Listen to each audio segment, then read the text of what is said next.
I have people on my Instagram that will DM me, followers, and be like, how did you do it? This is my dream life. I wish that I could just give up my 9 to 5 and buy Yeah. property and rescue horses. I'm like, do it. Just do it. It's Yeah. really that easy. You just have to have the passion, the drive, and the will, and of course, the knowledge. There are healers on this planet with the power to soften the suffering of mankind, yet they have remained in the recesses of the world, abused, discarded, and labeled as trash. This is The Touch of a Mustang. I am your host, Shalise Clough, and I'm here to tell the story of wild horses, Mustangs, and the humans who are discovering and sharing their gifts while working to protect their well-being and preserve their spirit so this divine power won't be lost. Join us on this quest with the Wild Mustang.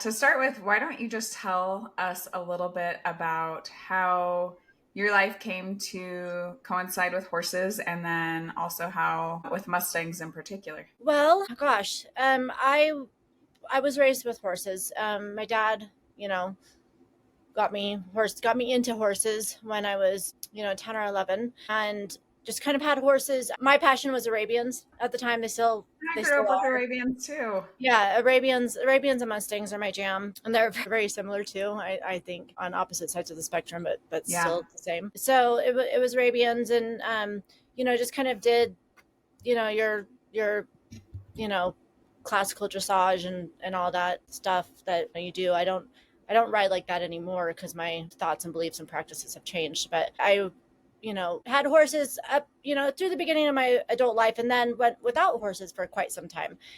Yeah. And then, I'm kind of a very, I just really go with my gut, and I just fly by the seat of my pants, and I go with my instincts, and I just do. Like, I don't, it's like, I don't want to say I don't think about things, because I do, Yeah. but just, one day I was following along this blog. It wasn't a blog, really, more so it was just, I think it was Facebook, maybe, but I don't know. This was like before Facebook was really a thing. It was in 2014.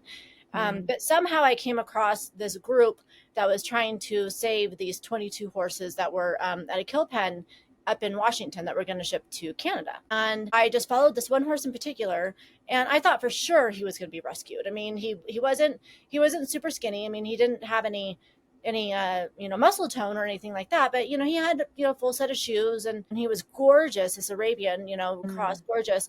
And so I thought for sure that he would be rescued, and I was just like following his story for like this week, of which you had time to like rescue them. And Right. just throughout that time, like, I saw like the light in his eyes die, like his soul like literally like was dying. Like, in the beginning he was like, "Ooh, new friends," like, "Where am I?" And then it's just like it just like went away from him completely. And then I'm a hairstylist, and at the time I was an independent contractor, and his auction per se, or his ability to rescue him back, was ending at 3 p.m. And this is that my client left at 2:50, and I was like, okay, I'm just gonna get on and like check. I'm sure he's fine.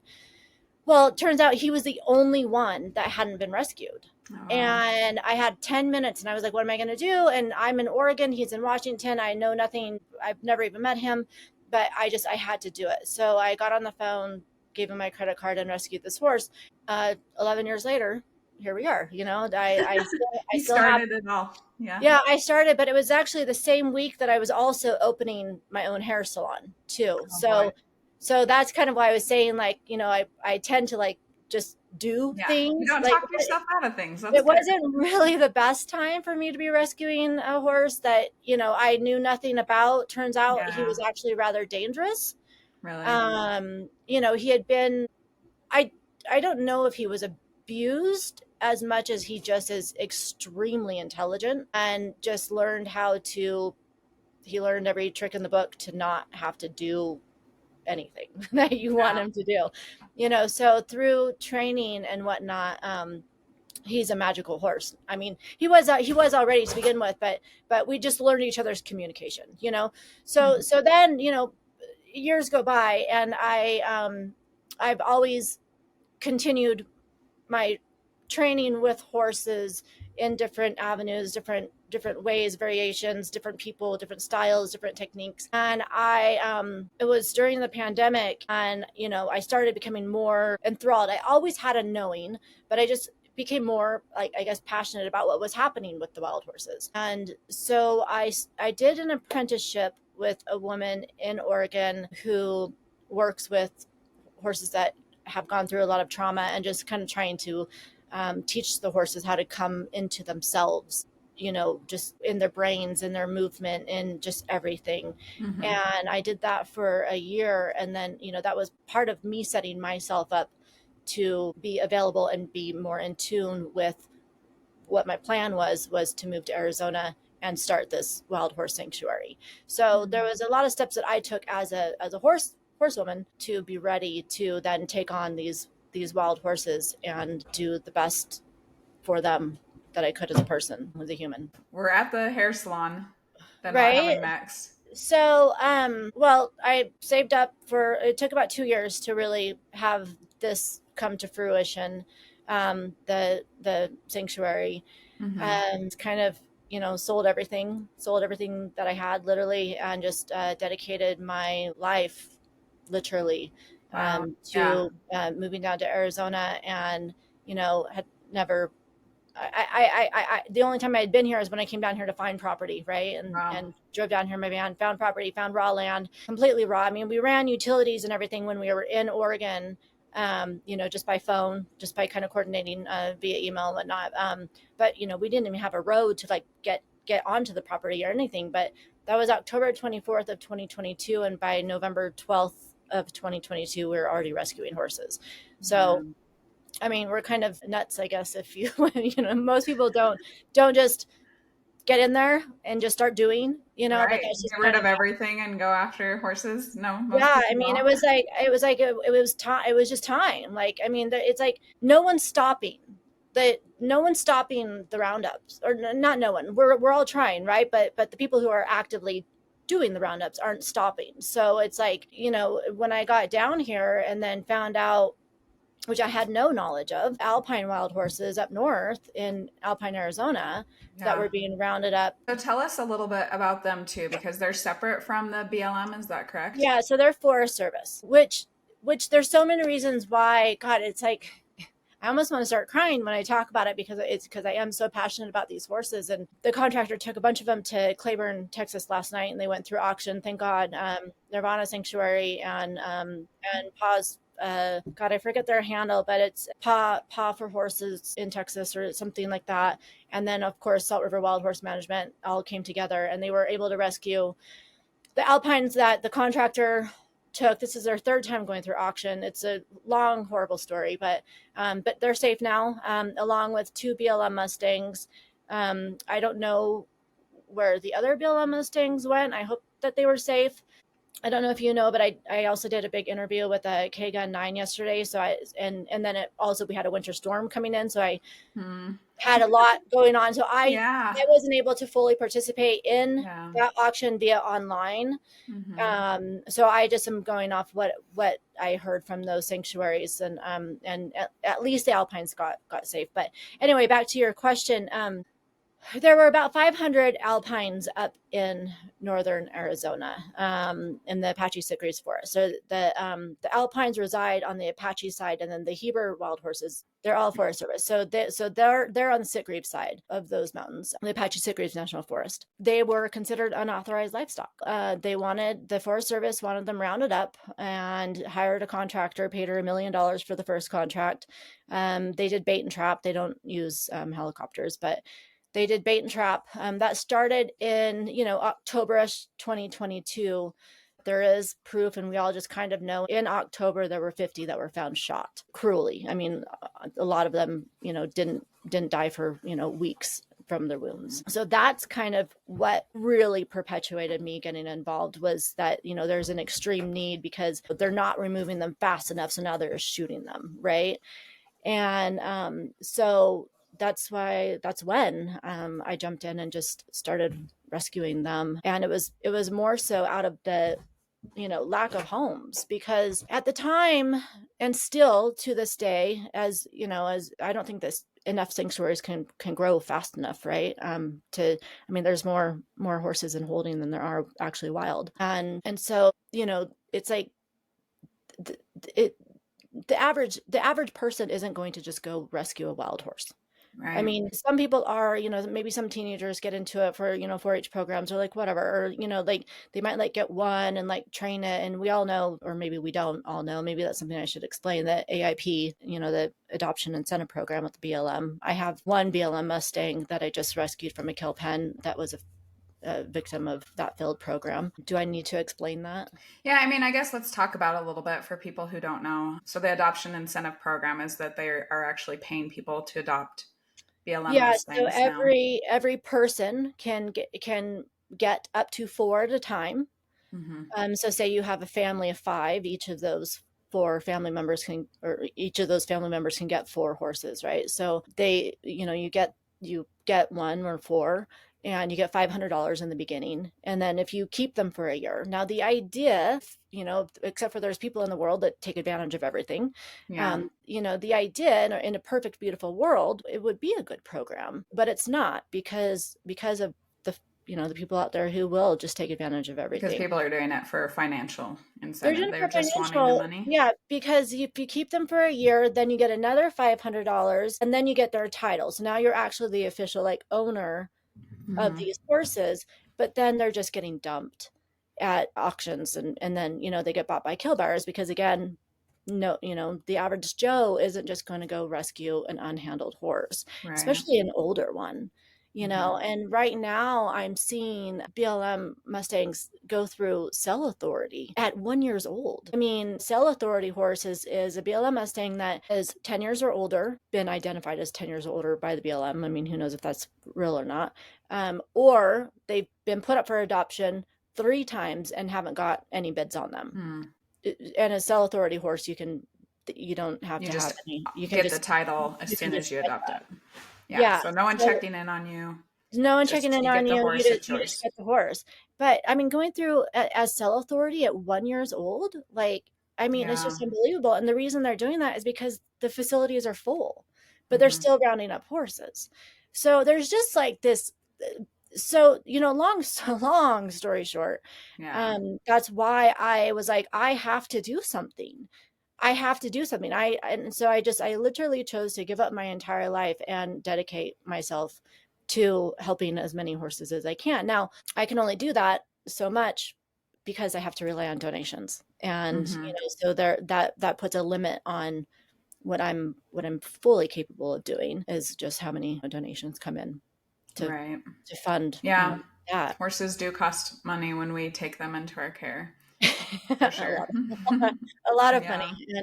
And it's not just food, it's all of it's everything. Medications, the feed required to get the medications in them, because they're wild horses. You can't just you know put warmer in their mouth, like, you have to give it to them in creative ways. Yeah, I mean, it's just all the things. What made you choose Arizona? That's where I grew up. Well, I was looking at New Mexico first. I came from the Pacific Northwest, and I lived there for 20 something years, and I was over the cold. I was over the Okay. rain. I Yeah. was over 9 months of rain. That's And understandable. yeah, and so I was going to the sun. Mm-hmm. And I was going to where I could afford enough acreage. I mean, God, I'd love to have like 3,000 acres or something like that. Yeah. But, my pocketbook could only afford 36. So I have 36 acres, but I mean, that's great. I mean, you have to start somewhere. And so I started in New Mexico, and it turned out that what I could find that was affordable to me wasn't in a location that had like access to any utilities at all. So no water, no Yeah. electricity, which electricity is fine. Like, you can go off grid, but no water. Like, you have to have, Yeah. horses require water, Water right? is important, So especially when there's lots of sun. yeah, well, exactly. Yeah. So New Mexico, I kind of had to write that off. And then I did another road trip, and drove around Arizona. Again, I would have loved to have been up north a little bit, like in the Snowflake, or is it Snowflake? Yeah. Yeah. Area. Payson area. Yeah, but again, it's just more expensive. Right. Yeah. And also cold. I don't want to be cold. It did snow here today. It snowed. I woke up to snow. All the hoses and pipes frozen, and Oh no. Yeah. I mean it happens like maybe 3 times a year where we're at. Yeah. So we're at 4,600 feet. So it's Okay. like we're not desert. We're high desert. Mm. High desert grasslands is what we're technically, which is perfect for me. Perfect for the horses too, because like Yeah. Phoenix area, holy crap, like it gets to like 120 degrees like all summer long. I don't even know how, especially the alpines, because they're genetically from 9,000 feet. Yeah. So, that variation I think is probably not good for them, health wise, I would Yeah, imagine. that's a big switch. Yeah. Well, even their winter coats started coming in just like, when the seasons change as they do. Hmm. But their winter coats got like so thick and it's still like 70 degrees outside. Yeah, they're so thick. I know we've had some 60-degree days here. You can tell the horses are all just so hot and uncomfortable. That's just in their genetics. They're just Yeah. gonna, whereas my domestics, I put blankets on them last night because they just don't get those coats. What's that been like for you to basically leave your old life behind, create this whole new life dependent on donations? I'm sure I that's don't changed even a think lot. about it. I Yeah. haven't even I don't know if it's because I'm so busy and consumed with the horses, or if it's just literally so much my calling that my past doesn't exist anymore. But I don't think about it. I don't look back. There hasn't been a time where I'm like, oh gosh, what did I do? Or I mean, it's so much supposed to be exactly how it is that it just, I'm only working on the path forward. I don't even think about. I mean, that in itself is incredible to me. I think there's a lot of people in the world that would like to find that sense of purpose and just mission and knowing that this is where you're meant to be. Well, and I hear this so much. I have people, on my Instagram that will DM me, followers and stuff, and be like, how did you do it? Like, this is my dream life. I wish that I could just, give up my 9 to 5 and buy Yeah. property and rescue horses. I'm like, do it. Just do it. It's really that easy. Like, you just have to have the passion, the drive, and the will. Of course, the knowledge. Like, you have to have knowledge. You can't just wing it. I mean, you can, but I At don't least be willing to seek out that knowledge as seek you out need that it. Yeah, knowledge. Yeah. absolutely. And it maybe you're a person that has the money and the means, but maybe not the knowledge. Well, find someone who does. And especially if you become a 501c3, like, you have to have board members. So have your board be people that know what they're doing, Yeah. and then you just be the one that facilitates it, financially or whatever. I mean, there's so many ways that you can go about like living, your dream life, if that's what you want to do. If you you know want to leave the city and move out and buy property and start rescuing horses. Like, I mean, I don't want to put that out there, that I'm just saying like anyone do it. Everybody go. Yeah. Yeah, because I don't No. want there to be failures, where then Yeah. it's at the risk of, the horses. Yeah, and I think if we're honest, that is also not everybody who's adopted a Mustang and it ends up in a kill pen have been people who just wanted the money or had these ulterior motives. I think some people did adopt Mustangs hoping that Exactly. things would go well, and it turns out Mustangs are difficult, a lot of them. Yeah. Um, Certainly mine haven't been easy. I had to learn a ton. I grew up with horses, but I still had to constantly be learning. So it's not for everybody if you're not going to be committed to it and willing to put in the effort and learn. And I would say let go of how you expect it to be, because it is Oh, magical, but 100. it's not like Disney magical where it's like the horse walks up to you. It's a much longer, drawn out magical process with a Yeah, lot of stress and 100%. strain. Hmm. 100%. I mean, and it's also like, forget about 9 to 5. I mean, it's 24/7.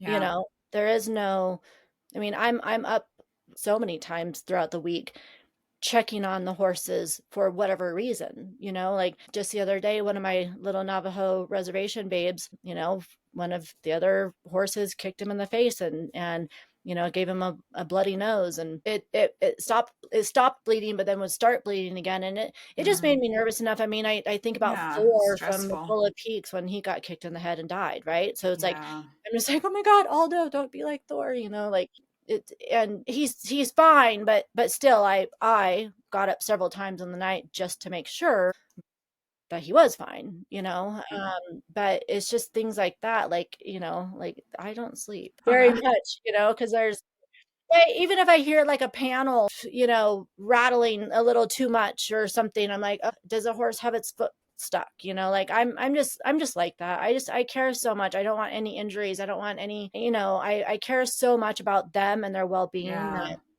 that I It's hard. It comes with a good bit of stress if you are someone who cares and really wants the best for him. and So I can't it is imagine, like, challenging. I can't imagine, you know, kind of brushing that kind of stuff off and not caring about it. It's like, because they are wild horses. Like that's the whole thing too. It's like, when you have wild horses, you also have to become like your own vet in a way, or your Yeah. or go the extra mile to be preventative, Yeah. because To do as much as you can. can't just Yeah. take them to the vet, Right. unless you have this, massive facility, where the vet comes to you and you have Yeah.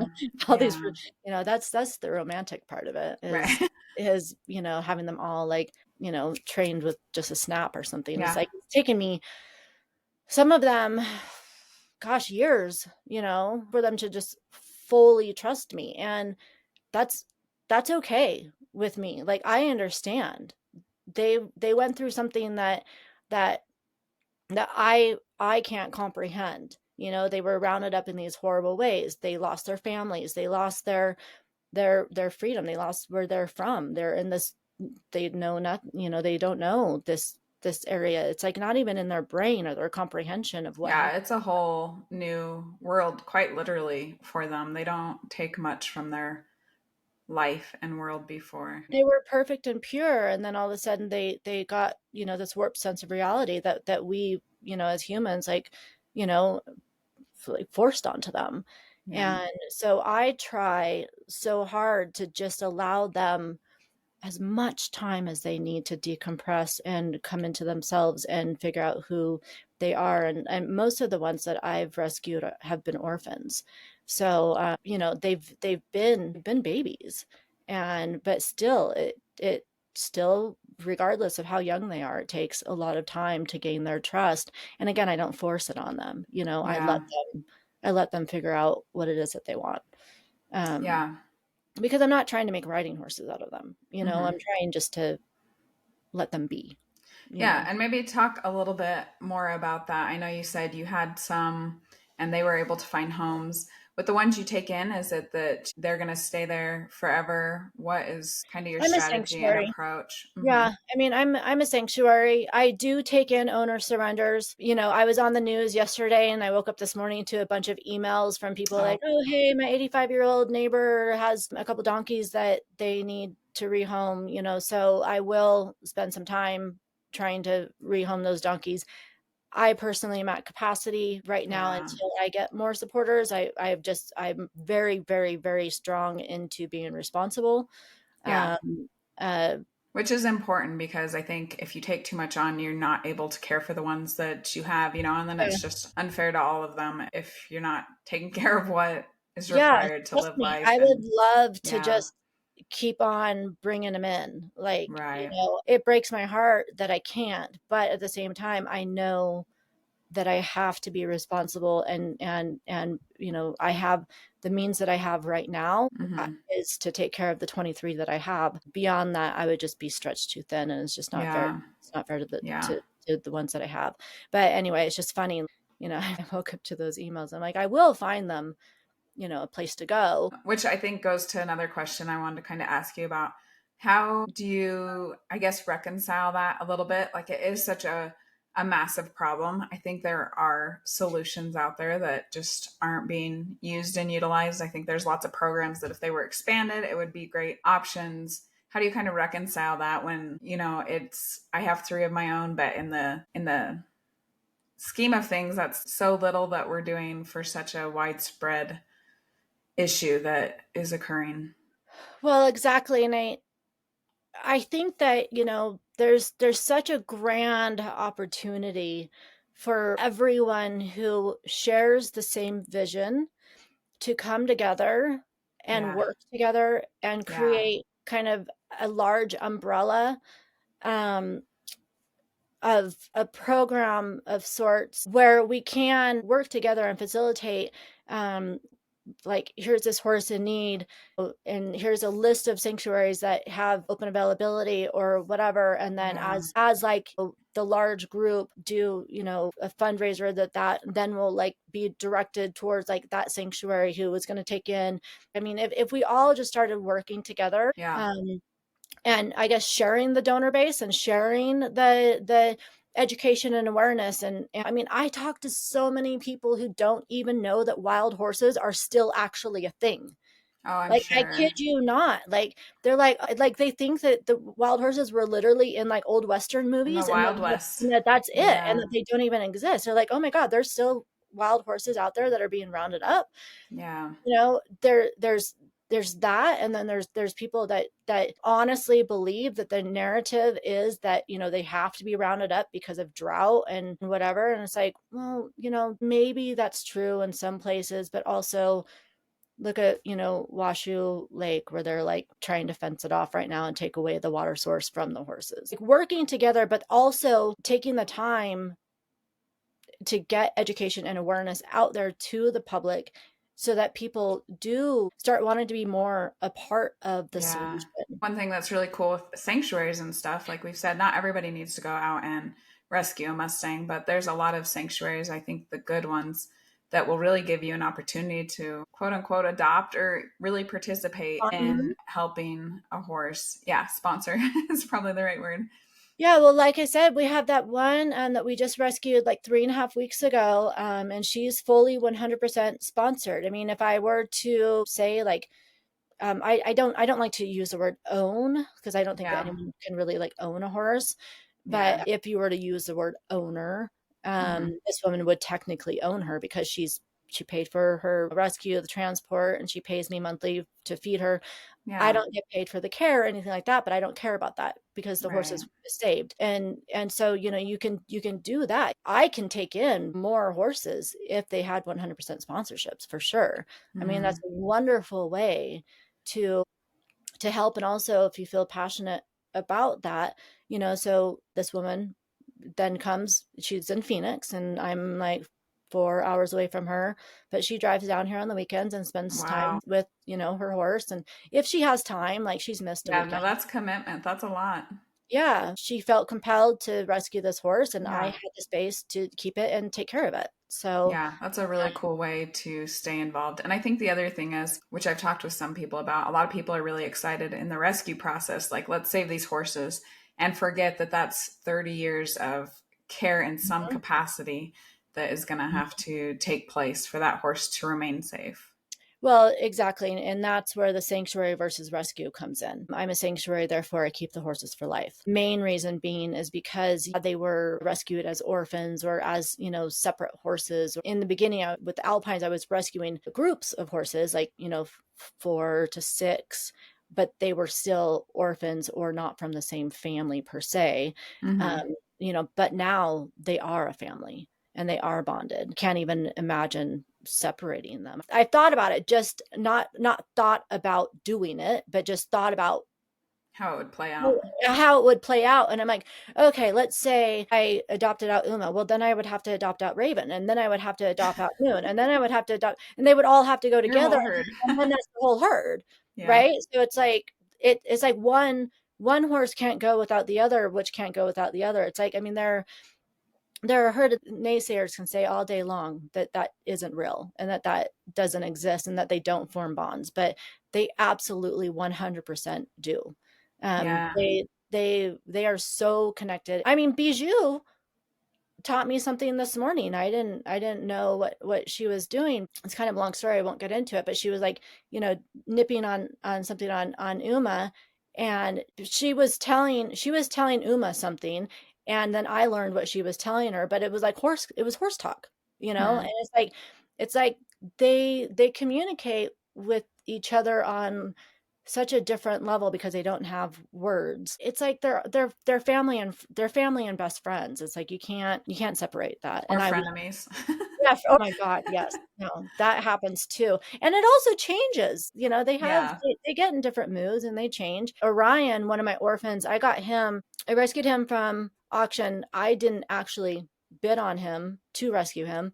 Another rescue, I won't mention any names, but they thought that he was a filly, and it turned Mhm. out that he was a colt, so they left him behind. And so I was like, well, I don't care if it's a filly or a colt. I mean, he's like 6 months old and he's an orphan, Aw, So yeah. I said, just, put him in my trailer. So they did, and brought him here. He was probably 6 to 8 months old. Well, now he's, hitting like 3 or something. Mhm. And he's now like, if he were out in the wild, he would be in the bachelor stage of where he's trying to win mares from Mhm. other stallions. Well, they're not Yeah. stallions anymore, but it's still in their brains. Um, and so he just won the lead mare that I Hmm. have.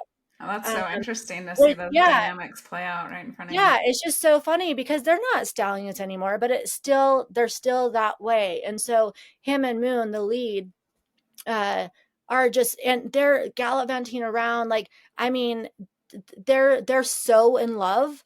But it's also interesting because the other stallion, he's a gelding, but that she was with, that won her in the beginning of them being here, she wasn't happy with him. And I Hmm. didn't realize it until now she's with Orion, and she is like so happy. And she's probably one of the older mares that I have. She's like 10 or 11. So it's just interesting. I love That is watching really them, interesting. Yeah, I bet. just It's seeing very the interesting. dynamics. Yeah. Yeah, it's really interesting to see the herd dynamics. If you just take the time to sit out there and watch them, it's pretty interesting to see their different personalities and the different roles that they play come to life and play out. Well, like for instance, because she is the lead, and in wild horses, the stallion isn't the one that tells the herd what to do. The lead mare is the one that tells the herd what to do. Yeah, So I believe anytime that. that she, were to sense any sort of danger, even if it wasn't real, like when I was trying to teach her little baby to halter train, he was like, "Nope, I don't want you. I don't like what you're doing." Even though I wasn't hurting him or doing anything, but she Yeah. was like, so all she does is very subtly just start walking away, and the entire herd follows her. Hmm. And, if she runs, the entire herd runs with her. And Hmm. so it's just so fascinating to me that now her and Orion are running around like little toddlers. Like, they're having so much fun. And the herd just stands still because they know that Hmm. she's running because she's playing, not she's running and we need to run with her because there could be danger. It's just so interesting. And really neat to see those different dynamics with horses that, yeah, they do have that side where they're on the lookout, aware of danger, but they also have this side that really just enjoys playing and participating in activities. That's fun to see. Yeah, and they do it all day long. The Yeah. other interesting thing is too, because I have domestic horses and the Arabians, and then I, have the wild horses, and Hmm. the wild horses lay down and sleep several times throughout the day, and the Yeah. domestics don't. Hmm.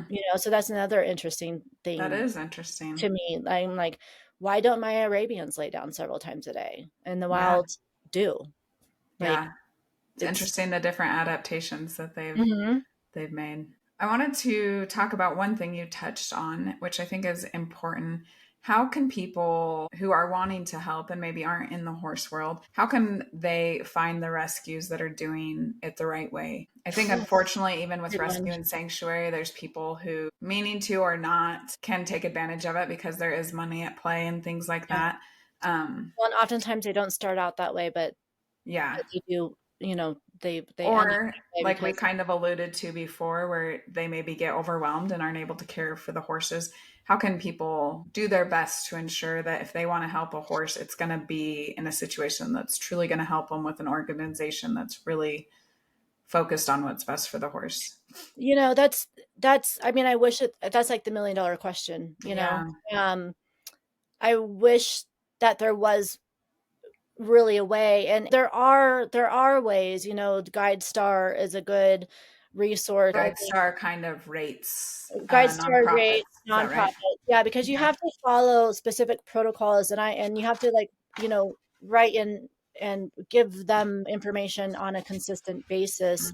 Mm-hmm. We're only gold. It goes bronze, silver, gold, platinum being the highest. You can only be platinum if you raise $50,000 and above. We're not there, so we're still gold.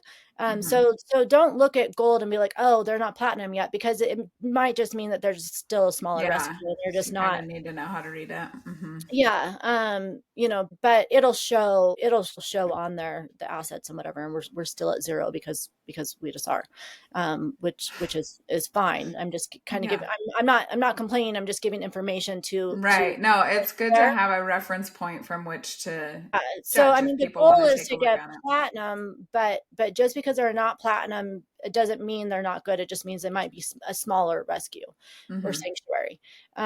So GuideStar is one, but really, if you're in the area, even 4 hours away. I mean, I have so many people. Majority of the people that have come out here have driven all the way from Phoenix, which is a good 4 hours.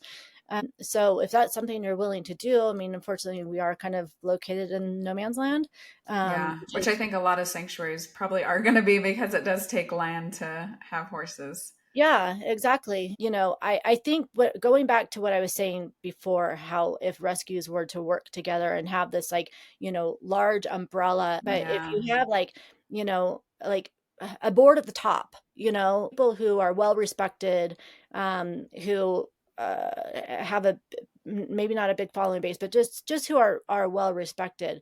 I'll say a smaller rescue who's done huge things, in my eyes, would be For the Love of Aria.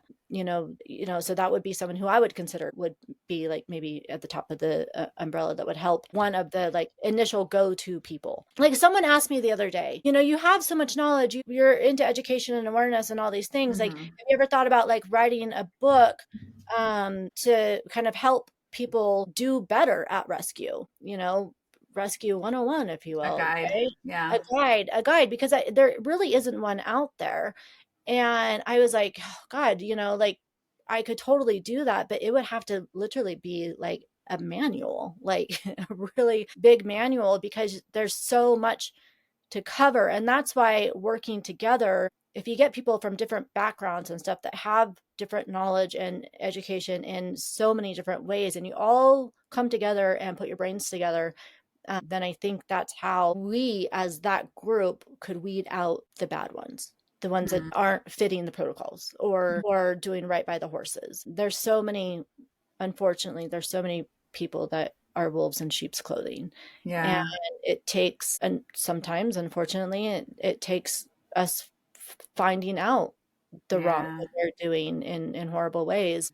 And I think that first thing you said about people coming and visiting your place, I think that's probably a really good measure that people could find somewhere close enough to them where it's, you can pop in, see how they're doing, see if they have needs and visit the horses.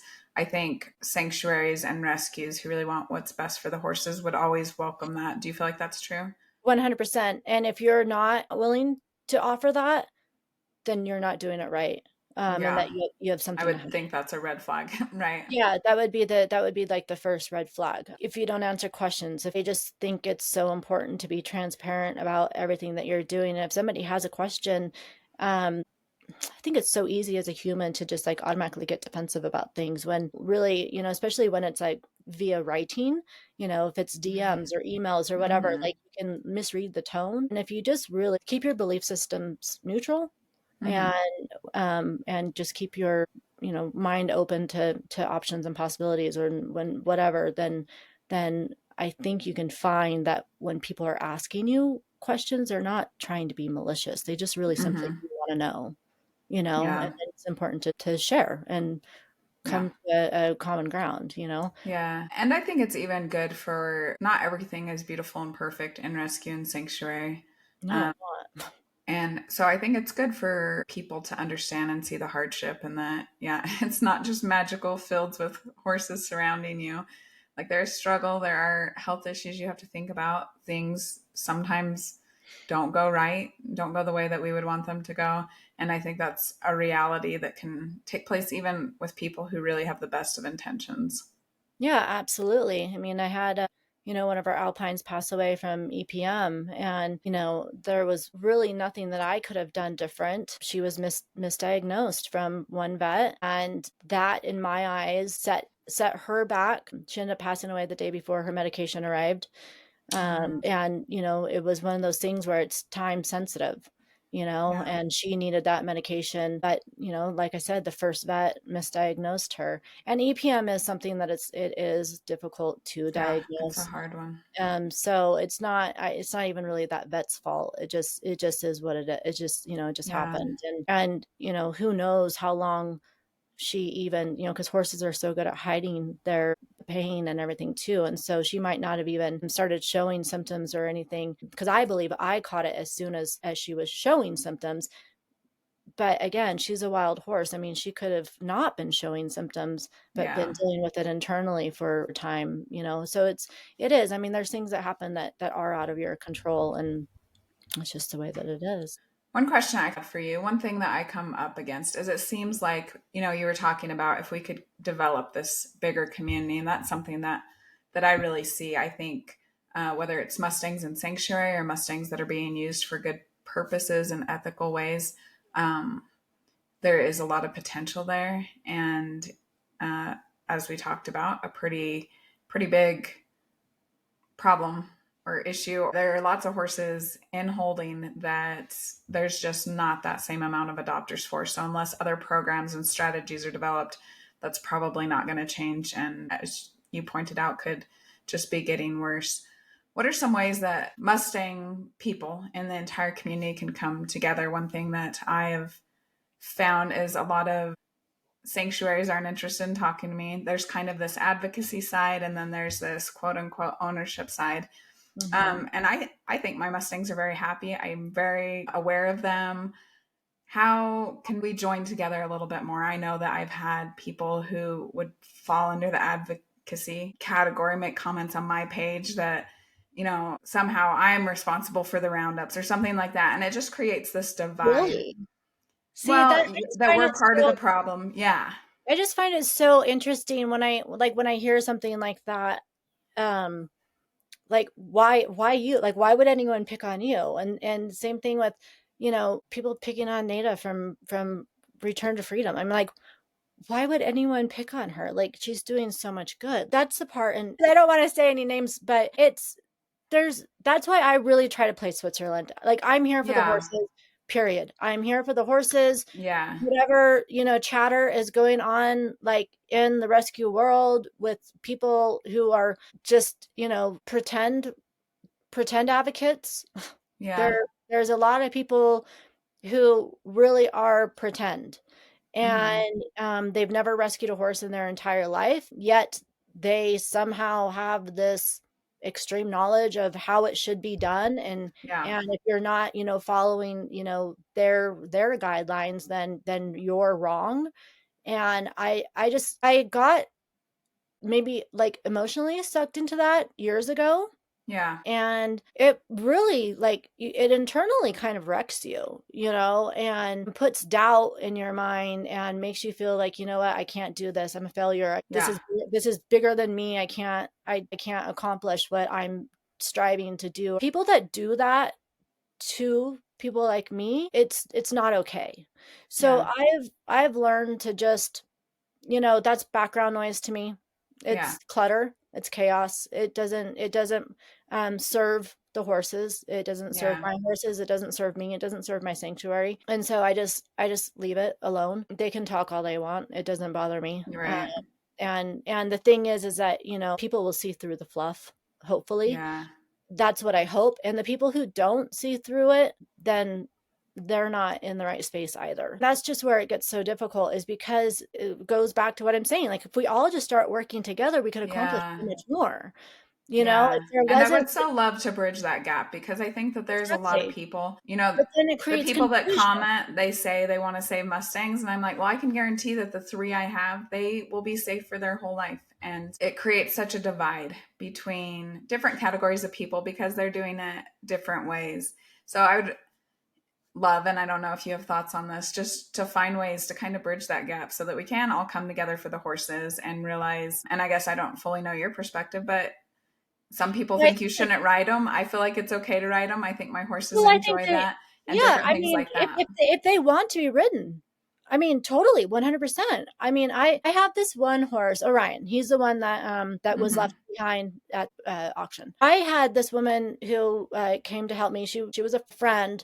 She was a friend like 20 years ago. She was really into rescuing Mustangs and training Mustangs and whatever, but now she's flipped the aisle, and I didn't realize that. Now she's, in fact, when she left here, she's like, I hate Mustangs. I never want to work with them again. Oh I was my like, goodness. yeah, I was like, whoa, like that's that's who you are to me. Like Right. you were the like master Mustang trainer, like in my eyes 20 years ago. Like what happened? Mm-hmm. But now she rides quarter horses and rounds up cattle. So it's just like she Well, flipped. and that's like a big thing in that Yeah, culture. Mustangs are little worthless the mutt horses in a yeah. lot of arenas. But she's literally she's done interviews where it's like, I mean, she's like crying because like she can't, believe that these Mustangs are being rounded up. Again, this was like 20 years ago. So Mm, I was like, mm-hmm. whoa, like, so Yeah. anyway, so I had her like come here to like help me because she's, at the time was in the area, and now she's, I think, in Colorado. But,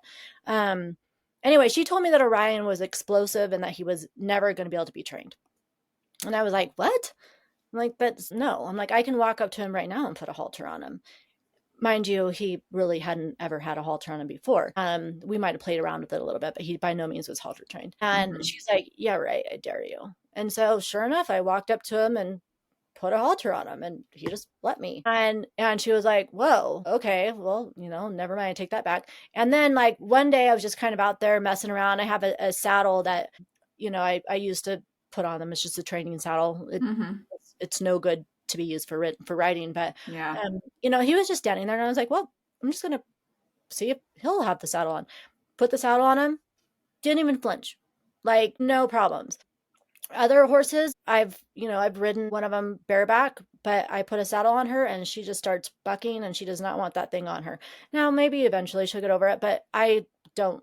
I mean, that that to me was enough to show that she just didn't, maybe isn't ready for it yet, or just doesn't want it at all. So that's fine. Mm-hmm. That's fine. She doesn't have to have it on. But there even my Arabian, like he's so well versed in classical dressage. I mean, he knows more than I do. Like way more than I do. And sometimes he doesn't even want me near him. And that's Mm-hmm. perfectly fine. Like, and not near him. I'm being facetious. He actually wants me around him all the time. Yeah. But but like he'll tell me if he doesn't want a saddle on. Yeah. He'll turn his head around and he won't ever bite me, but he'll like pretend to be nipping at me or whatever. And he just doesn't want to go for a ride. So what I do instead is I'll take him for a walk, Yeah. I mean, he still wants to go for it. He still wants to be with me, and he still wants to like, Mm-hmm. get out and do something.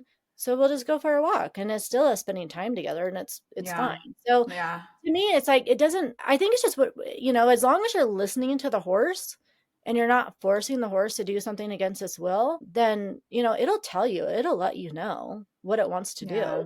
Artax loves my Arabian. He loves obstacle courses. He loves that kind of stuff. Like I really want to do endurance riding with him because Yeah.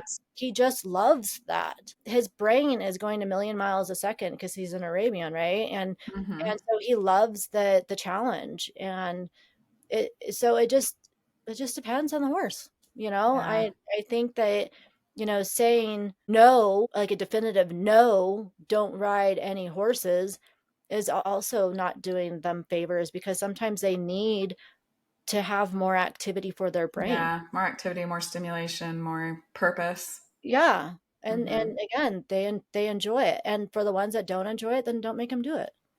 That's perfectly fine. I think that's a good attitude to have with the horses, to just be aware that they have different personalities, different preferences, and different needs is really important. Let's see. Is there anything you specifically wanted to talk about we haven't touched on yet? Well, I think well, to me, my one of my goals, and this is what I wanted, why I said this to you in the email, where it's like I wanted to talk about Horses being rounded up and being taken away from their native land is obviously something that shouldn't be happening. If I knew what to do to stop that, I would. I mean, I think that writing into our legislators and all of that simply isn't doing it. It's falling on deaf ears. It just, I mean, at a complete loss about what actually to do to that would be more effective in stopping the roundups or at least reducing them or something. Yeah. Like I don't, I mean, there has to be some sort of vigilantism, is that the word? Yeah. Um, that that is used in a productive way to somehow stop this from happening. I don't have the answer for that, but unfortunately it's happening. And so they then have to, go somewhere. They need to get out of holding. Like that's no place for these wild horses. So, that's why I started the sanctuary. But then, another aspect of, do we ride horses? Do we not ride horses? Whatever. I do feel like all horses have very magical power within them naturally. They're just genuinely pure souls. And I think their ability to heal is an actual thing. And I'm in the process of becoming a equine therapist. I'm not certified yet, but I'm in the process of doing it. And once it happens and our retreat is finally ready to go, I do want to, I don't want to use the word use, but have the horses, the ones that want to, participate in healing retreats, healing by way of horse. Because this one horse that I have, Phoenix, anyone who has touched her or even come within several feet of her, I mean, she just has this magnetic force that just pulsates out of her body. Like she is so incredibly therapeutic and healing. Literally every single person that has touched her for the first time has started crying. Mm-hmm. And it's just she's so magical and pure and again therapeutic, that to me is something that we as humans need. um, Mm-hmm. and Yeah. and if Phoenix is her name, Phoenix Rising, if she could reach um so many people that need that healing touch or Yeah. that healing presence or whatever, then that does so much good. And maybe that is one of the answers of how we can kind of coordinate a way into people realizing the potential of Yeah. wild horses and feel more compelled to want to be a part of the saving and rescuing of them if they actually experience that magnetic, therapy themselves. Then they'll Mm-hmm. be like, "Oh my gosh, okay, I get it." I've witnessed it. I've been a part of it. That's kind of my ultimate goal with Moksha Sanctuary, is to be a healing center so that people can come and experience that and have their eyes opened in a whole new different way, Yeah. that maybe they didn't even realize was possible. And Yeah. I think all horses are capable of it, but there's just something about Mustangs that just really, really hit you deep inside your heart, um, Mm-hmm. and just kind of wipe away your stresses. I mean, they Mm-hmm. create a lot of stresses too when you're taking care Yeah. of When you're them. the one that's responsible for When you're their the one care, that's that's true. responsible for them, But they if you they can just come definitely do. visit. Yeah, right? And I Yeah. mean, and I also have to get my horses because they're so playful. I have to get them used to, uh, like I've taken my yoga mat out there several times and they think it's like a dragon that's going to hurt me. So they try to like get Mm, the yoga mat out from underneath me. They're like, "No, we don't want you on this." It's actually really that's funny. funny. I have That is videos of funny. it, but yeah, but you know, I think I don't want to say using horses in that way, but giving the community an opportunity to come experience something like that, Yeah. this power that they have that they're able to share, I think is another way to open people's eyes to the magnitude of what's going on. I agree. That's definitely something I've seen and felt, just the power that they have to help humans be better Yeah, in lots of different aspects, but just having that interaction with the horses is something, like you said, it's pretty incredible. And I think it's also a good example that most of us would be content with them running free. There's not a lack of horses for the people who want them in their lives, but it is an example of something beautiful that can come out of something that's not ideal. Yeah. And, just talking to people like you, I really do think that there's hope that, it will continue, and everybody doing their part, it can really add a compounding effect to this experience that we have with the horses. And I've definitely found that they're really incredible to be able to interact with and have in your life. Yeah, absolutely. It goes back to, do we ride or do we not ride? Some of the horses don't want to participate with humans at all, and so that's perfectly fine. I have plenty of Mustangs that really do want that human interaction, and so, those are the ones that will probably choose to Mm-hmm. be a part of the Yeah. healing by way of horse. That will be their option, and they themselves really like that connection. Yeah. So And it's it's so neat that they do like to be around people. I often wonder, I'm not sure why you guys want to be around me, but I like that you do. right. And that also goes to another aspect. Like, I make it very much a priority of mine to have myself centered. If there's something weird and funky going on with my mood, or if I'm not in the right space or whatever, I don't go unless they need me, obviously. But Yeah. I don't go out there. I'm not going to go put my negative, crap onto them so that they can make me feel better. Like, Yeah. it goes both ways.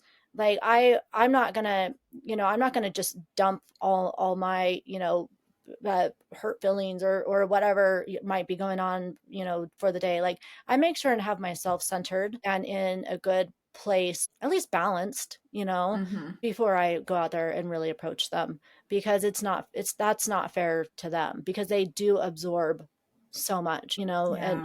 they're empaths.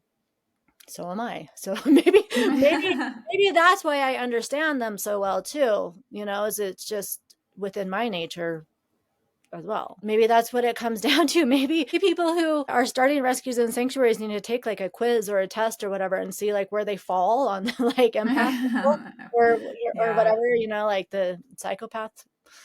Like, Empathy scale. right. Yeah. Thank you so much for coming and joining me. I loved hearing about the work you're doing. I think what you're doing is really cool. Your story is inspiring that you would just feel this pull towards this, and it's like, all right, I'm doing it. And I think that there's a lot of really incredible, great things ahead of you. Super grateful to just have someone else out there who cares about Mustangs, working hard to care for them and to spread awareness about them. And so I appreciate you coming on here and sharing all that with me. Well, and thank you so much for the opportunity. Absolutely. I'm very grateful to get to share and get the message out there and get the voice of the voiceless. Hmm. They don't have the ability to I mean, they do have the ability to communicate, but we as their Not over a stewards. podcast. Yeah. Yeah, exactly. But we as our stewards, it's our responsibility to share Yeah. and get their message out to the populace, um, to show and share and educate and bring awareness Yeah. to their story, Yeah, absolutely. And I think their every story. voice will make a difference. If you find one more person that becomes aware of wild horses and wants to do something for them, that's a pretty cool thing.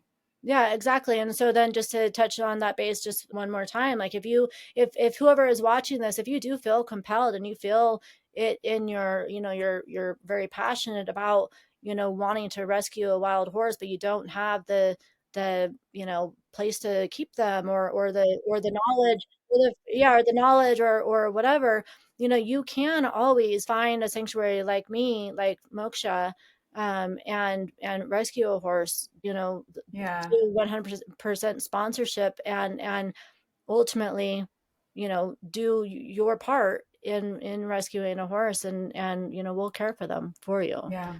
So Yeah. there is that way. Yeah, and just to add to that, how can people find you? What can they do to support your goals and missions? And what are some of the things that maybe you provide for them? I know not yet, but at least visits, it sounds like, and maybe in the future, some opportunities for retreats and things like that. Yeah, Tell us so more about that. the retreat, it's still in its infant stage. It's been in its infant stage for quite some time, but that's just based on the fact that horses do take up so much Yeah. time and also Yeah. money. And Mm-hmm. my husband and I both we both work. I'm not full time, but still Yeah. I work 4 days a week, and Mm-hmm. he works every single day. And then we also are 24/7 sanctuary. So Yeah. we try. It's a lot. We're Yeah. taking baby steps to get the retreat going, Yeah. but I would Well, have and loved. so how can people help you in that? Exactly, like donations, so that so that maybe my husband can take just a week off work so that he can dedicate all that time to the sanctuary, and we could have it up and going in literally like a week. Like I have all the furnishings, everything like that is needed to have it up. We just need to take the time to actually Yeah. prepare the land. Yeah. It's a Because it lot. is It's a lot of work. Like right. if you don't have horses, you don't realize how much sometimes the simplest stuff just ends up being a much bigger project than you Oh my anticipate. goodness. Yeah. So like the vision is there and we have everything. It's just a matter of needing the time. Mm-hmm. And we work so much, so it's just hard. So that is in the future. So like keep your eyes open for that. And that will, mokshasanctuary.com is our website. And then we're not very present on Facebook because I just don't like Facebook.